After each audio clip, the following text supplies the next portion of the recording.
Porque lo primero es lo primero. Delante de una feliz pareja siempre hay unos gandules guisados con coco o un sabrosísimo mono de gandules y detrás una sabia y tradicional herencia para cocinar tan sabrosos platos, porque ella siempre tiene delante los gandules La Famosa, verdecitos, frescos y con coco.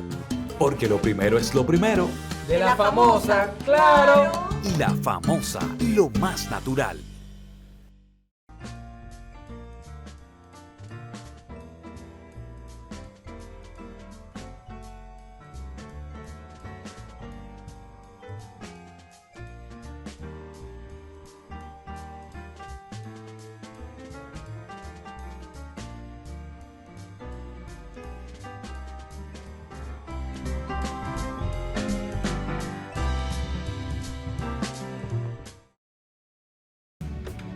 Nuestra tierra brilla con colores propios y nuestra cultura está llena de matices relucientes.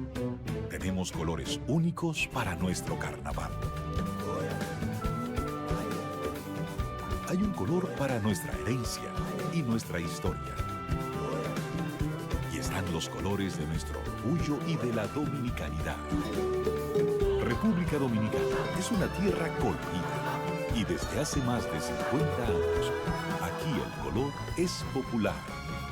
Desde siempre y por siempre para ti, Pinturas Popular. La pintura. Porque lo primero es lo primero.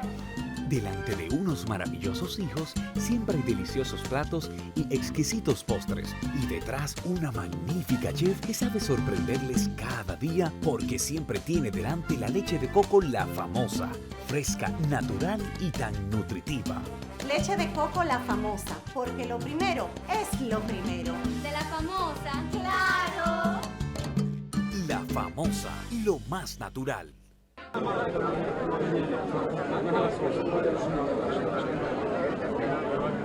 Doctor, ¿cómo definía el doctor Carvajal Martínez? Un luchador, un patriota, un hombre que enfrentó con decisión, valor, la tiranía de Trujillo y que se mantuvo a lo largo de toda su vida en una actitud digna, decente, incorruptible. Era un látigo que castigaba a todos los que se desviaron del camino que él emprendió en el año de 1960 en favor de la libertad de su pueblo. Yo acabo de expresarle mi pesar, mi pésame y mi condolencia a sus familiares y siento que con él se ha ido uno de los forjadores de la democracia que hoy disfrutamos los dominicanos.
Al iniciar una vez más frente al país y la sociedad dominicana este cenáculo histórico que es pasado y presente, donde tratamos los momentos estelares de los diversos fastos de la historia dominicana, donde analizamos los problemas de la contemporaneidad, los problemas de las manifestaciones del espíritu y de las bellas artes.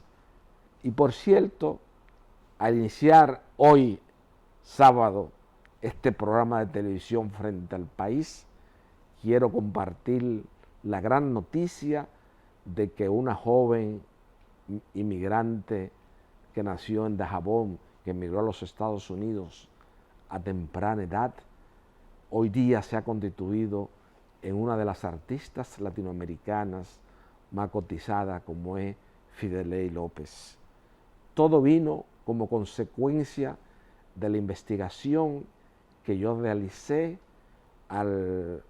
para establecer la categoría de los artistas dominicanos más cotizados como consecuencia directa de la exposición retrospectiva que hizo el pintor de la generación del 80 en el cultivo de la pintura de caballete en la sociedad dominicana, Enriquillo Amiama, en el Museo de Arte Moderno, y que en esa exposición vino Othman de Ash Newspaper, que es la publicación global más importante en el mundo, que fue la que catapultó el estrellato en un momento determinado a Frida, a Diego, al doctor Figari, a Mata, a Alan, a toda una serie de artistas latinoamericanos. Vino a hacerle una entrevista, entonces yo establecí, a partir de esas investigaciones, para establecer cuáles eran los 4 artistas dominicanos más cotizados en el mercado norteamericano, o específicamente en la ciudad de Nueva York, que es donde se trazan las pautas en otras latitudes geográficas y se copia el marco referencial del arte en Nueva York. Entonces, yo me topé con la grata sorpresa de que una dominicana como Fideley López ya anda por la barrera de los $200,000 en estudios fuera de subasta. También descubrí a Hulda Guzmán, que anda por la barrera de los $60,000 a $70,000 americanos en Estados Unidos de Norteamérica. Y en tercer lugar, Iván Tobar, que realmente anda por la barrera de los 50 y los 60. Y en cuarto lugar, Enriquillo Rodríguez Amiama, que anda por la barrera de los $35,000 a $40,000.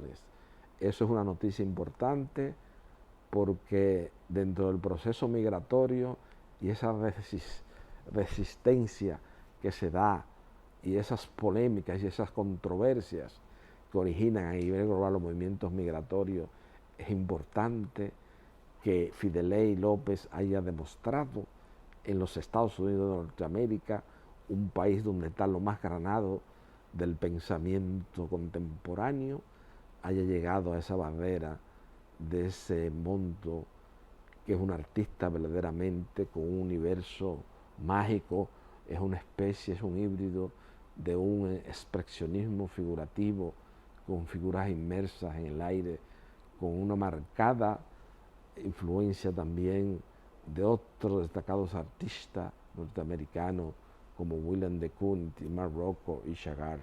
Es un híbrido, es una pintora trascendente.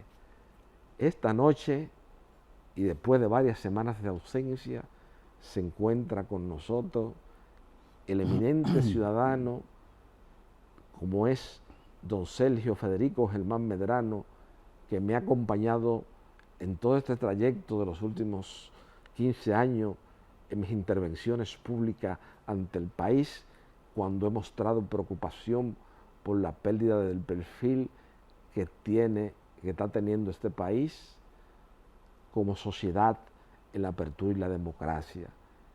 ¿Y por qué don Sergio Federico Germán Medrano es el que me acompaña siempre? Porque independientemente de ser el abogado civilista más acabado que hay en la doctrina jurídica dominicana desde la muerte de Trujillo para acá, y no es casual, ni es una coincidencia, ni es una paradoja que un hacedor de la jurisprudencia nacional en materia civil y comercial, como lo fue mi amigo, como lo es mi amigo Rafael Luciano Pichardo, buscara a Sergio Federico Germán Medrano para que hiciera el prólogo de las 2 obras fundamentales que hizo Rafael Luciano Pichardo en esa labor fructífera como presidente de la Cámara de lo Civil de la Suprema Corte de Justicia. Pero ante don Sergio Federico Germán Medrano estamos también ante un patriota ante un hombre que, como yo he reiterado muchas veces, y es que hay que reiterarlo eso ante el país, porque aquí la televisión y los medios de comunicación están llenos de gente emitiendo opiniones muy superficiales y que en los momentos estelares de la historia contemporánea nacional estaban ajenos a los asuntos nacionales y hoy quieren tomar un papel protagónico. Don Sergio Federico Germán Medrano, antes de convertirse en ese acabado civilista que ha manejado los procesos civiles patrimoniales más importantes en los últimos 40 años en la República Dominicana, era un destacado miembro del movimiento revolucionario 14 de junio. Y en esta contemporaneidad, en este momento donde la sociedad dominicana es atacada por un proceso migratorio haitiano, que de este cenáculo histórico, mucho antes de que Roberto Casá y José Joaquín Puello emitieran esa opinión que se ha hecho viral en las redes sociales, yo planteé aquí en compañía de Sergio Federico Germán Medrano, fundamentado en la obra del pueblo haitiano de James LeBourg, que es el famoso antropólogo, sociólogo de la Universidad de Yale, que vino a conocer como consecuencia de las repercusiones internacionales que tuvo la matanza de haitianos en 1937, a establecer, a estudiar la idiosincrasia, la visión del mundo y de la sociedad desde el punto de vista sociológico antropológico del pueblo haitiano, y determinó la incompatibilidad de una convivencia pacífica y civilizada entre el pueblo haitiano y el pueblo dominicano desde el año de 1941.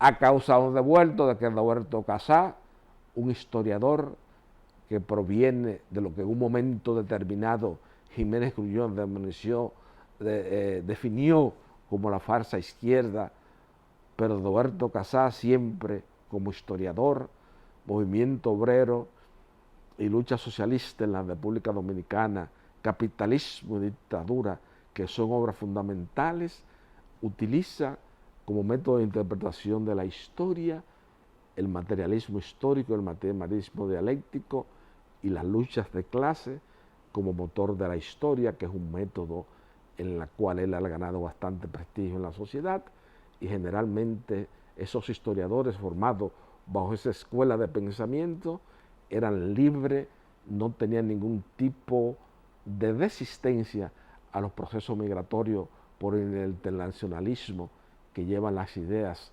marxistas-leninistas de la historia. Pero ya, lamentablemente, los dominicanos, don Sergio Federico Germán Medrano, estamos despertando de esa pesadilla en un momento que yo creo que ya va un poquito tarde para el tema migratorio haitiano. Queríamos oír su opinión ante el país con esos credenciales de que usted es acreedor esta noche ante el país. Gracias, Carvajal, por tu opinión elogiosa sobre mi persona, pero debo comenzar diciéndote respecto al tema haitiano que lamentablemente Haití y la República Dominicana son territorios, poblaciones y estados limítrofes. Lamentablemente estamos obligados a un futuro que está teniendo como antecedente y como base histórica los acontecimientos que se han suscitado en esta isla desde el descubrimiento hasta el día de hoy. En estos momentos, la situación dominico-haitiana es muy preocupante porque independientemente ya del problema ya creado de la inmigración haitiana, que ha hecho que aproximadamente unos 2 millones de haitianos, es lo que se estima, que se encuentran en el territorio dominicano, es una situación muy diferente a lo que ocurrió cuando comenzó la ocupación haitiana o la emigración haitiana, mejor dicho, hacia la República Dominicana con trabajadores agrícolas y posteriormente con trabajadores urbanos de ocupaciones que los dominicanos no querían ya desempeñar. Esa inmigración ya al llegar a la cantidad de 2 millones de personas es realmente un universo social insertado dentro de una sociedad y una cultura totalmente diferente a la que, en la que ellos se han formado y han vivido. Ahora, a ese problema inmigratorio se le suma una situación caótica que hay desde el punto político-social en Haití. Una situación donde bandas dirigidas por delincuentes osados, delincuentes que se han jugado la vida frente a la policía haitiana y que han logrado obtener en base a ese arriesgado comportamiento un liderazgo en grupos haitianos también delictivos, está prácticamente destruyendo, carcomiendo día a día la sociedad haitiana. En Haití hoy en día no hay orden. En Haití hoy en día prácticamente el Estado no tiene una configuración humana que despierte el respeto por la autoridad que le otorga el mandato de haber sido escogido por el pueblo, sino que son gobernantes que han surgido y se han ido renovando unos con otros en base a las circunstancias y a los hechos que han ido ocurriendo en la vida política y social de Haití. Entonces, esa inmigración nuestra va a seguir aumentando. Nosotros tenemos el deber, los dominicanos, de preguntarnos hasta dónde nuestra economía, hasta dónde nuestras posibilidades de vida social nos pueden permitir una inmigración haitiana ya agobiadora y que sigue creciendo. Pero parece que las autoridades dominicanas, aun cuando han hecho esfuerzos, no han acabado de entender de manera profunda y extensa la magnitud del problema haitiano, porque se está construyendo una verja en la frontera, pero esa construcción de esa verja, que debió ser una prioridad nacional, se ha hecho, se ha detenido por tiempo, se sigue construyendo, pero al fin y al cabo todavía yo creo que no se ha construido ni el 50% de la verja, que es realmente lo que va a permitir un control relativo de la inmigración haitiana, siempre y cuando esa verja esté a su vez controlada, manejada por un equipo militar suficiente para evitar que la destruyan o evitar que la violen, porque, óyeme, yo creo que de una manera u de otra, de ese problema de la verja va a ser un motivo para que los haitianos traten de destruirla, para que traten no solo de violarla, sino tarde o temprano, por la presión demográfica, van a tratar de destruirla. Y ahí puede surgir un conflicto muy grave, un conflicto muy peligroso, que el Estado, el gobierno dominicano se vea involucrado en una masacre internacional. Nadie puede descartar eso.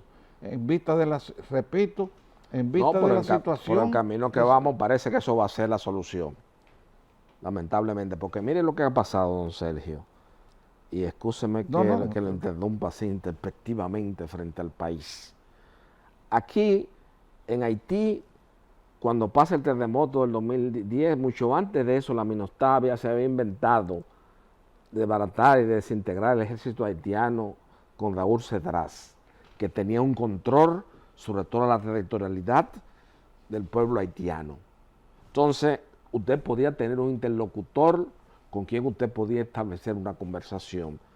Viene las Naciones Unidas, un grupo de proyectos se inventan, porque los organismos internacionales no están exentos a la corrupción, esa corrupción que ellos le critican mucho a los políticos tradicionales, aquí a los gobiernos, a esos procesos judiciales que se abren y que ya tienen a uno cansado en esta sociedad, porque al fin de cuentas lo que demuestran es la podredumbre de la sociedad y de todos los estamentos, porque ningún estamento de la sociedad, como decía Pedro Pey, todo el estamento de la sociedad está libre bajo fianza en este país. Vamos a sincerizarlo y vamos a aclarar. Entonces, en Haití se estableció un fondo de las Naciones Unidas, se gastaron casi, los Clinton, fue un grupo de gente, se metieron 16.000 millones de dólares en una inversión de 8 años, ni siquiera lograron levantar el Palacio Nacional, el símbolo de poder de Haití. El haitiano es, hay que leerse a James LeBourg. Eso de Roberto Casay y José Joaquín Pollo que lo hayan dicho ahora, que aquí han querido crear un alboroto en las redes sociales, eso 40 años antes de la eliminación física de Rafael Hernández Trujillo Molina, esos factores históricos y esos factores sociológicos estaban bien definidos. Yo escribí en mi cuenta de Twitter la incompatibilidad de la convivencia pacífica y civilizada entre el pueblo haitiano y el pueblo dominicano, y nadie me hizo caso. Ahora, como resulta que es un historiador de la izquierda y un médico muy prestigioso, que dicen y hablan de cómo la visión que tienen los haitianos de nosotros, de su historia, de que ellos son los dueños de la isla. Entonces, frente al fracaso de todo eso, porque aquí tenemos una sociedad civil que se inventó en un momento determinado el 4% del Producto Interno Bruto para la educación dominicana. Y ahí usted lo ve hablando, ahí vi a Samuel Conde haciendo un chiste de que él hablaba con Balaguer, que esto y que lo otro. Su papá fue un gran funcionario del Banco Interamericano de Desarrollo, según el testimonio de Mariano Eckel. Y él habla y fue una cosa de Educa, pero Educa, cuando él implementó y se hizo el pacto político del 4%, ningún sector de la educación dominicana tenía un estudio serio de cómo se iba a invertir ese dinero para que el resultado final fuera un mejoramiento de la educación y de la instrucción pública en la República Dominicana. Lo primero que tenemos que partir del hecho es que aquí hay mucha gente, así como hay políticos corruptos y gente que va al Estado a enriquecerse, también hay mucha gente en televisión opinando que le han hecho mucho daño a este país, empezando por ese periodista Luis Eduardo Loras Iglesias, pues yo tengo que decirlo responsablemente. Y todos los que grimieron la bandera del 4% para el país, lo que han hecho que este país pobre, desamparado de la fortuna, haya gastado 10.000 millones de dólares y pico en apenas 10 años de implementación del 4%, y cuando usted se lo lleva a gente que tiene instrucción, que tiene conocimiento, que tiene metodología científica para interpretar cómo hemos caminado como en la educación, le dicen, pero señores, si estamos en unos niveles más bajos que cuando de antes de empezar el 4% del Producto Interno Bruto de la República Dominicana, entonces nosotros con el problema haitiano también parecemos una orquesta disonante. Usted no ve que ya las bandas en Haití, como dijo el presidente, en Haití hay una guerra civil a bajo nivel y toda esa gente va a cruzar para acá. Sí, pero independientemente de todos esos factores y de todos esos acontecimientos que tú has descrito, hay una realidad. Hay una población haitiana creciente, de crecimiento constante. Hay un territorio haitiano que no crece. Hay una frontera que no crece. Hay un mar territorial que no crece. Entonces, los haitianos están obligados a seguir viviendo en la porción de terreno de la isla que tienen. Están obligados a seguir creciendo poblacionalmente en ese mismo lugar. Y están obligados a tratar de cruzar la frontera hacia la República Dominicana, por la sencilla razón de que no se van a lanzar al mar a entregarse a los tiburones del mar Caribe. Claro. Eso está claro. Entonces, su tendencia es a venir hacia la República Dominicana. Ahora, los dominicanos estamos en la obligación también de frenar esa inmigración hasta ahora incontrolada. ¿Por qué? porque somos unos cuantos millones de habitantes en otra parte del territorio dominicano con una economía limitada y con un crecimiento económico y unas posibilidades del Estado también limitados, y no podemos con esas limitaciones recibir 2 millones de haitianos que tenemos y seguir recibiendo los haitianos y más. 2 millones más que quieren cruzar. Exactamente. Y más con un fenómeno atmosférico como el que hemos tenido. El tema es que el gobierno, el Estado dominicano está obligado a frenar como sea, como una cuestión de supervivencia social de la República Dominicana, de la población dominicana, a frenar la inmigración indiscriminada y constante de haitianos hacia la República Dominicana. Y te debo decir, con la agravante de que esa inmigración hoy en día viene de una población donde existen unas pandillas armadas que ya tienen las características prácticamente de guerrillas urbanas, pero no de guerrillas revolucionarias, con fines políticos, con fines económicos, con fines patrióticos, sino con fines delictivos. Tú sabes lo que es. Secuestro expreso, cogen una gente una vez, traen $100,000 de cosas de baja cosa. Pero es lo que te estoy diciendo, guerrillas ya, fuerzas guerrilleras urbanas delincuentes, lo que hay en Haití. Entonces, una policía débil, no tienen ejército, porque esa guerrilla, los que tienen el potencial humano y militar y de armamento para enfrentarla son las fuerzas militares y no las policiales. En ninguna parte del mundo eso se ve. Disolvieron el ejército, se quedaron sin ejército. En ninguna parte del mundo. Y ahí se está viendo las consecuencias. Ahí se está viendo la consecuencia. Entonces, a esos genios de la ONU y de lo de la PIDE y lo de aquí mismo también, eso es lo que hay que buscarlo para juzgarlo. Porque esa situación de deterioro social viene por ahí. Porque si hubiéramos tenido a Raúl Cedrá allá, hubiésemos tenido un interlocutor válido, por lo menos para uno hablar. Pero el problema más grave, el problema dominico-haitiano, el aspecto más determinante que permite a uno aquilatar el tamaño de la gravedad del mismo, es que no tenemos un interlocutor válido con quien establecer una conversación. No, pero no eso. Hay todavía un aspecto más deplorable. Óyeme, Carvajal, es penoso que un militar, un cruel dictador como Trujillo, tuviera una visión más completa y más bien dirigida sobre el problema haitiano que todo lo que se ha visto en la etapa democrática de este país después de la muerte de Trujillo. Ahora, Trujillo tenía como asesores a personas del nivel de Manuel Arturo Peña Valle.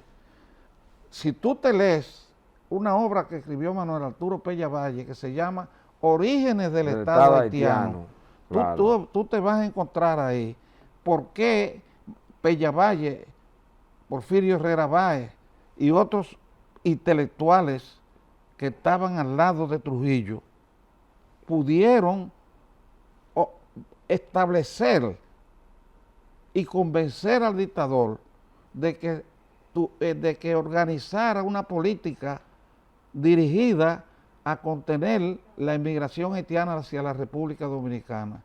Ahora, también hay que reconocer que ese esfuerzo de esos intelectuales chocó con la naturaleza sanguinaria de Trujillo. Eso ocurrió también, que chocó con el pensamiento destructivo y sanguinario de Trujillo, y Trujillo lo que hizo fue también que cuando esos intelectuales lo convencieron de que había que frenar la inmigración haitiana, la detuvo a su manera, con una matanza reprochable, con una matanza que es realmente, que hay que recriminarla.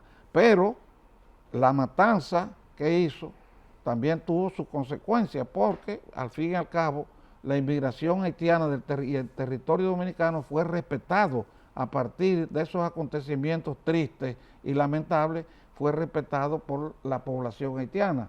Pero cuando volvió la etapa nuevamente de la democracia dominicana, no hemos sabido los dominicanos trazar una política represiva contra la inmigración haitiana. Y cuando digo represiva, no estoy hablando de matanza, no estoy hablando de maltrato, estoy hablando de la represión de la ley, de la represión legal, la represión que tiene la ley. Si hay un inmigrante haitiano que entra ilegalmente a la República Dominicana, bueno, pues vamos a hacer una cosa, vamos a tratarlo como un ilegal, como tratan en Europa y tratan en América del Norte a los inmigrantes de la pobreza latinoamericana que emigran hacia esos países, los detienen, ¿verdad? Los devuelven a su país.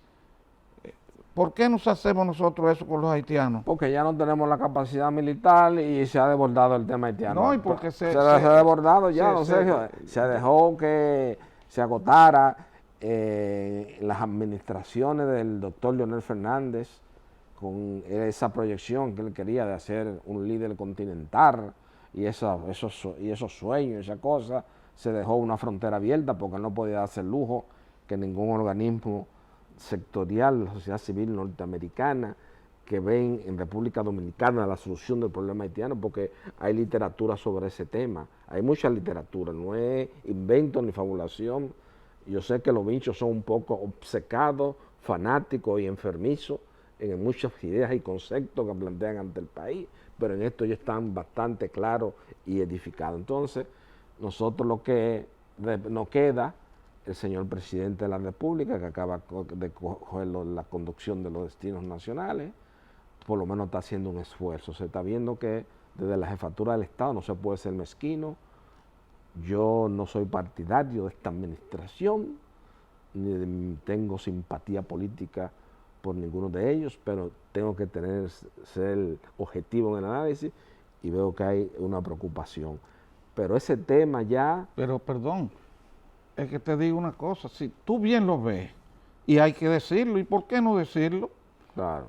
Ni tú ni yo somos políticos del partido de Abinader, sí. Ni tú y yo somos políticos activistas de ningún otro partido. Claro. Nosotros somos simples ciudadanos dominicanos que queremos vivir tranquilos, trabajar tranquilos, progresar tranquilos, pero sin tener nosotros tampoco que con nuestros impuestos que pagamos, tener que sostener una población invasiva, creciente, ¿tú me entiendes? Como la invasión creciente haitiana. Ahora, sí hay que reconocer que por primera vez se está haciendo en este país un esfuerzo pacífico, legal, bien llevado para tratar de frenar la invasión haitiana, que es el muro ese que se está haciendo, la pared fronteriza que se está haciendo. Por primera vez se está organizando un mecanismo material, como es el muro, que permita tener un control sobre la frontera, porque tú tienes que la frontera es un espacio de tierra amplio y marítimo incluso, y el Estado Dominicano no tiene los recursos suficientes, ni navales, ni aéreos, ni terrestres del ejército, para poder controlar esa frontera, porque habría que llevar todas las fuerzas militares hacia la frontera, toda la policía hacia la frontera, y sí se quedaría el país sin control del orden público, sin fuerza pública que apoye el cumplimiento de la ley. Entonces, esa es la situación, que ese muro que se está, pared, como quieran llamarle, que se está construyendo, es un esfuerzo serio, responsable, y que por primera vez va realmente a manejar organizadamente, seriamente y con posibilidades de control la inmigración haitiana desenfrenada hacia el territorio dominicano. Esa es la verdad, hay que decirlo y hay que reconocerlo, aunque te digo que también el fenómeno de la inmigración no es único del Caribe, no es único de nuestro país. Tú tienes el mismo problema en Europa con la inmigración hacia el mar Mediterráneo. Es decir, que después también esa inmigración seguirá, harán embarcaciones, harán yolas y tratarán de navegar por el mar y entrar por tierra. Es decir, es un problema. El problema haitiano es un problema que nosotros tenemos, y de la única forma que ese problema podrá atenuarse es el día que en Haití haya un Estado estable, un Estado que responda a las necesidades de esa población, un Estado que se ocupe de llevar la educación al pueblo haitiano y de gobernar de una manera que el haitiano pueda vivir en su propio territorio, le interese vivir en su propio territorio. Mientras la situación en Haití esté en el estado de anarquía que se encuentra actualmente, nosotros vamos a tener ese conflicto de inmigración, aún con el muro, aún con la pared, vamos a tener que seguir luchando con la inmigración haitiana. Y te digo algo, el peso de la inmigración haitiana a ti es serio, porque, óyeme, 2 millones de habitantes, y que sigue eso aumentándose posiblemente, porque tampoco hay una certeza, no hay estadísticas inmigratorias sobre Haití que nos puedan decir aquí hay tantos miles de haitianos, tantos millones. No sabemos ahora, los vemos por todas partes y han establecido barrios por todas partes en la República Dominicana, y sí sabemos ya que se han insertado en el territorio nacional como parte de la población dominicana. Y esa es otra realidad también que tiene que ver el gobierno dominicano. El Estado dominicano tiene que ver también eso, cómo maneja esa inmigración, que es una inmigración ilegal y que siguen siendo ilegales la mayor parte, ¿tú entiendes? Porque no están registrados con ningún documento, nada. Y tú los ves que incluso se han apoderado de las calles, desplazando a los trabajadores dominicanos que eran los que vendían en las calles y hacían negocios en la calle, han sido desplazados por los haitianos, los que limpian ya los carros. Todo eso ya es una ocupación de haitianos. Bueno, don Sergio, vamos a hacer ahora una pausa para continuar conversando frente al país sobre este tema tan controversial que tiene una marcada incidencia en la perdurabilidad en el espacio y en el tiempo de la nación dominicana.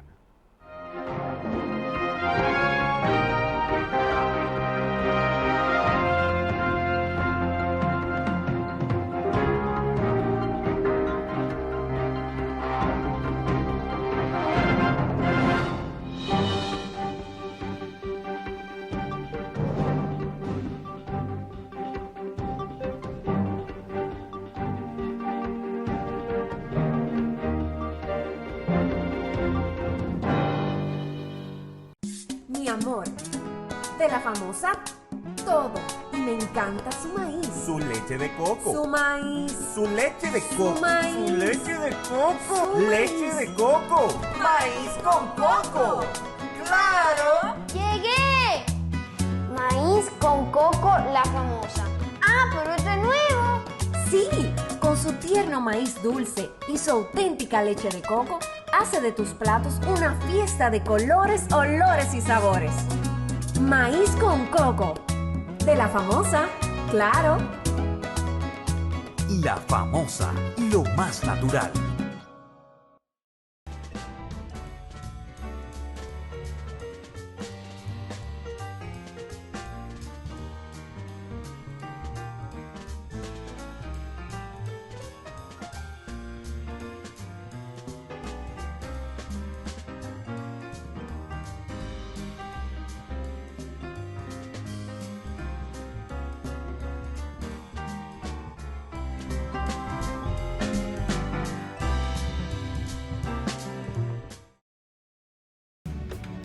Nuestra tierra brilla con colores propios y nuestra cultura está llena de matices relucientes.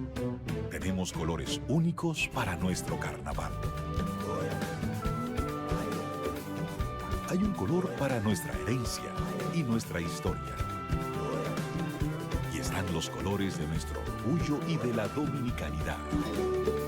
República Dominicana es una tierra colorida y desde hace más de 50 años, aquí el color es popular. Desde siempre y por siempre para ti, Pinturas Popular. La pintura.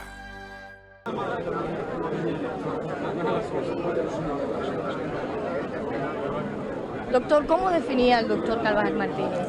Un luchador, un patriota, un hombre que enfrentó con decisión, valor, la tiranía de Trujillo y que se mantuvo a lo largo de toda su vida en una actitud digna, decente, incorruptible.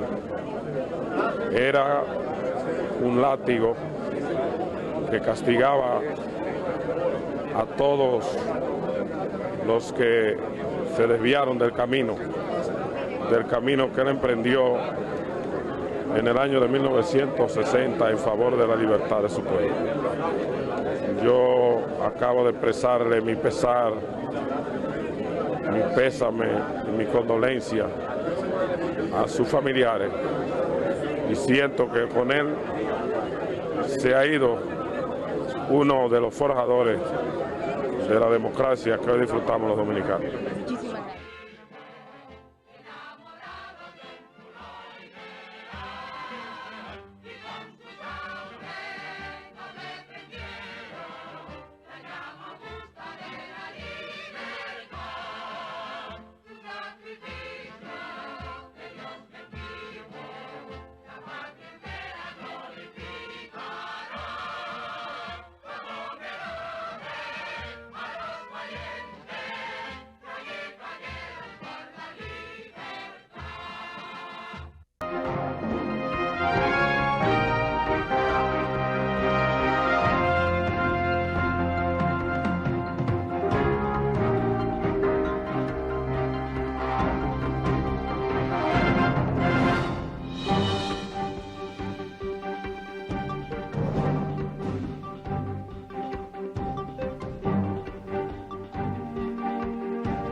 Don Sergio, yo estoy muy preocupado con el tema haitiano, porque fíjese una cosa, después del doctor Balaguer en la apertura y la democracia, los jefes de Estado que han tenido la conducción de los destinos nacionales no han tenido una visión clara y objetiva.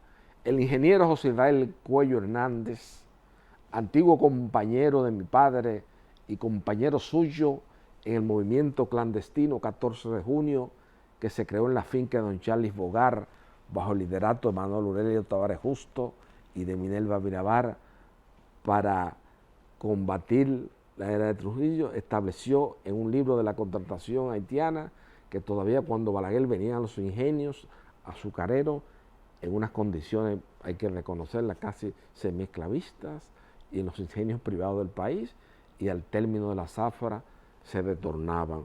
Pero ahora en República Dominicana se ha desbordado. Usted va, coge como punto de referencia el hábitat geográfico que más desarrollo social y económico que usted está teniendo, como es Punta Cana, y ahí tenemos un gueto de Verón. Yo creo que los fenómenos sociales, la historia, esto está por determinarse, porque eso es un tema, fíjese ahora mismo, eso es un tema humano muy dramático, es parecido a aquel símil de aquel fotógrafo francés del premio que ganó un premio Pulitzer, el que vio con águila, venía a comerse un niño desnutrido y por tomar la foto dejó que el águila matara al niño desnutrido y después se suicidó en el estado depresivo. Es un tema humano, es un tema muy complejo. Los haitianos van a terminar indefectiblemente esa confrontación entre los dominicanos y los haitianos. De aquí a 5, 10 o 12 años, ese tema va a venir aquí. Porque es que son dos visiones completamente, diametralmente opuestas del mundo y de la sociedad. Y fíjense que los haitianos aquí, hay un mito y una fábula de que no, que los haitianos se explotan laboralmente, se les paga menos salario. Mentira, ellos saben más de legislación laboral que usted y que yo. Es más, usted lo puede poner a ellos en un debate con Rafael Bukele, que Sayas Bazán y sale, digo de Castro, perdón, porque no quisiera Sayas Bazán, y salen sabiendo de hecho.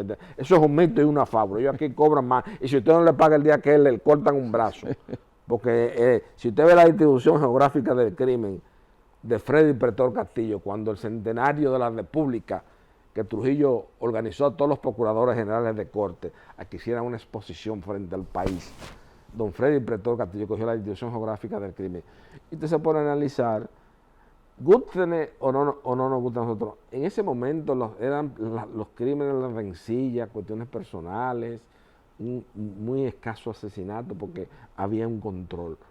Pero después, en la apertura y la democracia, hemos tenido un eslabón perdido. Esa transición se dio de manera imperfecta de la dictadura a la democracia y nosotros tenemos hoy día ya, para no teorizar mucho, que los haitianos han tomado posesión pacífica de la parte este de la isla de la Hispaniola, como le llaman los historiadores en Occidente, a la porción de terrenos que conforman el Estado haitiano y el Estado dominicano. Ahora, te voy a explicar lo que en mi visión yo también he podido verificar.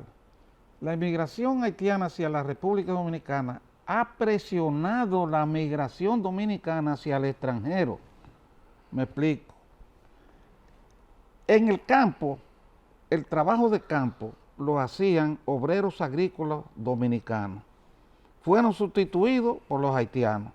Esos campesinos, obreros, ya tenían una visión diferente a la del trabajo agrícola. Tenían la visión del trabajo obrero, como trabajo, como trabajador dependiente de un empresario. De ahí vino que los mismos trabajadores haitianos que habían establecido aquí se fueran a sustituir a los trabajadores en el este, como tú estás mencionando, de los hoteles, por ejemplo, en los servicios, como camareros. Ya yo estaba en los camareros. La mayor parte ya son haitianos porque tienen una ventaja, que hablan el francés y hablan el español, ¿tú entiendes? Y muchos hablan hasta el inglés también.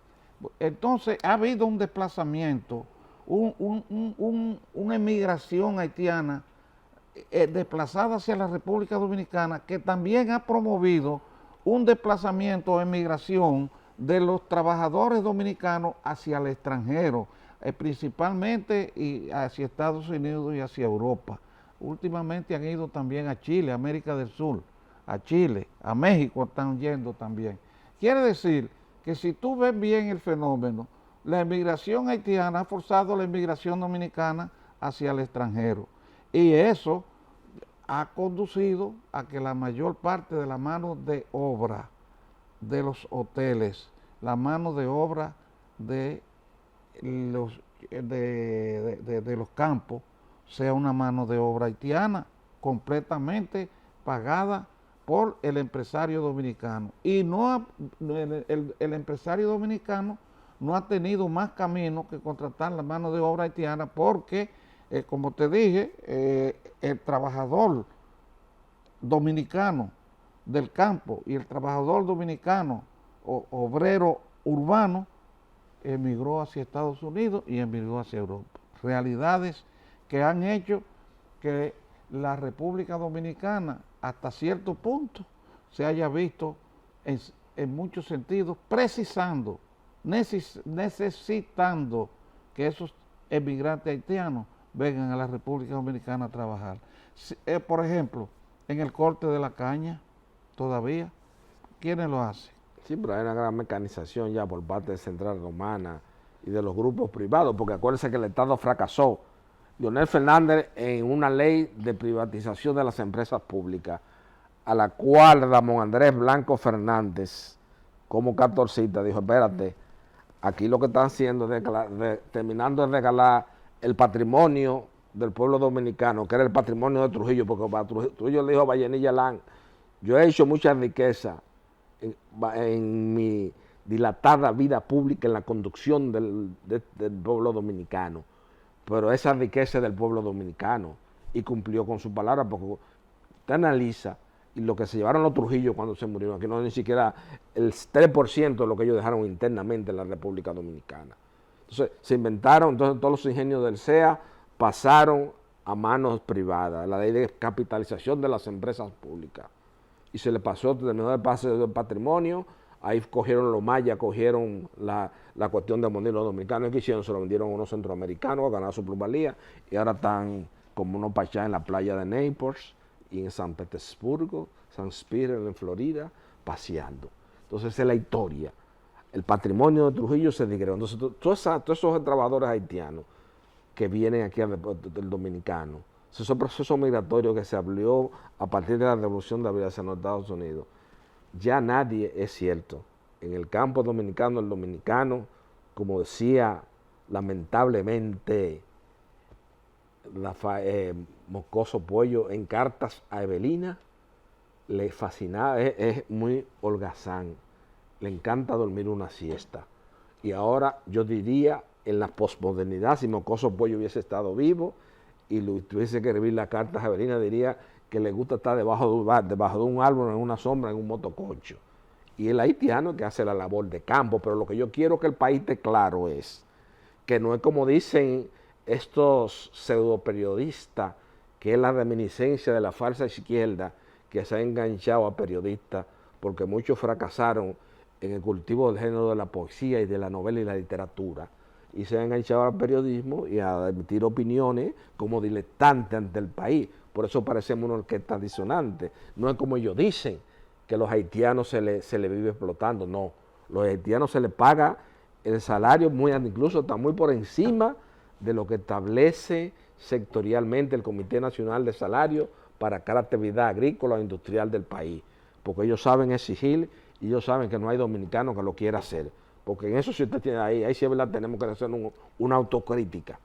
Los dominicanos en el campo quieren estar en un motor debajo de la sombra de un árbol.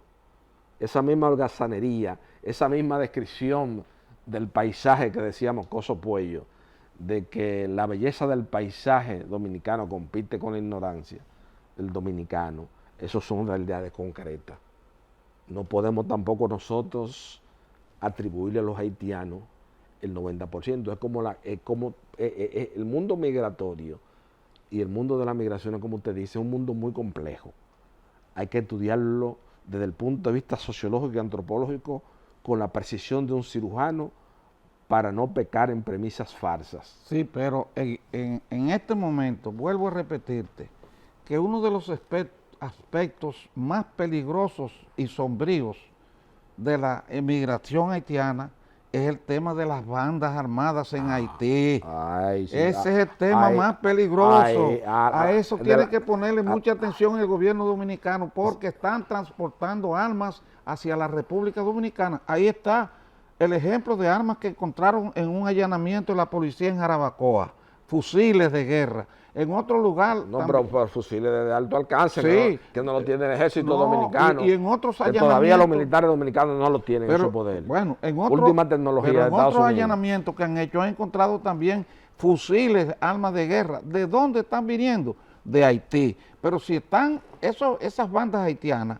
están contrabandeando armas hacia la República Dominicana, es evidente que su propósito es emigrar a la República Dominicana. Claro, mandando las armas adelante. Claro. Eso es pura logicidad, puro sentido común y razonabilidad, como diría su maestro Pellerano Gómez. Sí, exacto. Entonces, ese es el punto focal donde las autoridades dominicanas tienen que poner la atención ahora mismo.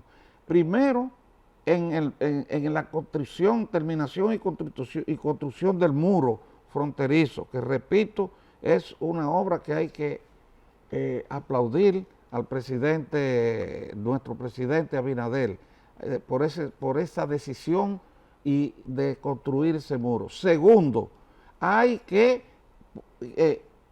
concentrar todo el esfuerzo de las autoridades militares dominicanas y policiales en controlar ahora más que nunca esa inmigración haitiana, porque ya los que van a emigrar, si no es que están emigrando ya, son los delincuentes de las bandas haitianas.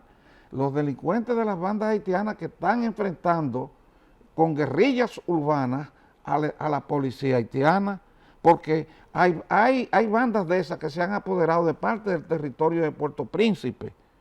¿Tú me entiendes? Entonces ya eso forma... No, de Puerto Príncipe no, ellos tienen el control del país, de toda la territorialidad del territorio haitiano. Las bandas, Sí, ellos son los que manejan. En algunos territorios, sí, de la zona rural. Y le cobran peaje, bueno que usted sepa también, que le cobran peaje a algunas empresas dominicanas, porque Caribe Tour no ha dejado de hacer su viaje para allá, la gente de Mercasí no han dejado de vender sus productos allá, la gente de la pasta princesa, los Venosos tampoco han dejado de vender sus cosas. O sea, es un tema como de un chantaje, del tipo barbacoa ese, barbacoa, yo no sé cómo es, o barbecue, pero no sé. Sin embargo, la embajada haitiana ha tenido que estar custodiada actualmente por militares dominicanos. La embajada haitiana, una medida del presidente Abinader que hay que pensarla. Muy certera. Bueno, yo la encuentro peligrosa y arriesgada, porque si esos soldados dominicanos se ven atacados por las bandas, miembros de las bandas haitianas, van a tener que responder y responderle, y habrá muertos de las bandas, pero el pueblo haitiano no lo va a ver así, lo va a ver como soldados dominicanos que están matando a haitianos. Esa medida realmente fue necesario hacerla porque el Estado haitiano ha colapsado y no tiene los medios para proteger la embajada, pero más valía hacer lo que han hecho otras embajadas que han cerrado y punto. Como la embajada alemana que se mandaron y se fueron para afuera. Cerrar la embajada dominicana y no tener soldados haitianos ahí. Bueno, don Sergio, lamentablemente ya hemos llegado al final del espacio de tiempo de este cenáculo histórico que es pasado y presente. Hemos analizado con un dominicano de sección y con crisoles y con credencial ante el país un grave problema como el problema migratorio haitiano. Tenemos que ponerle ojo a ese tema. Buenas noches, amigos televidentes.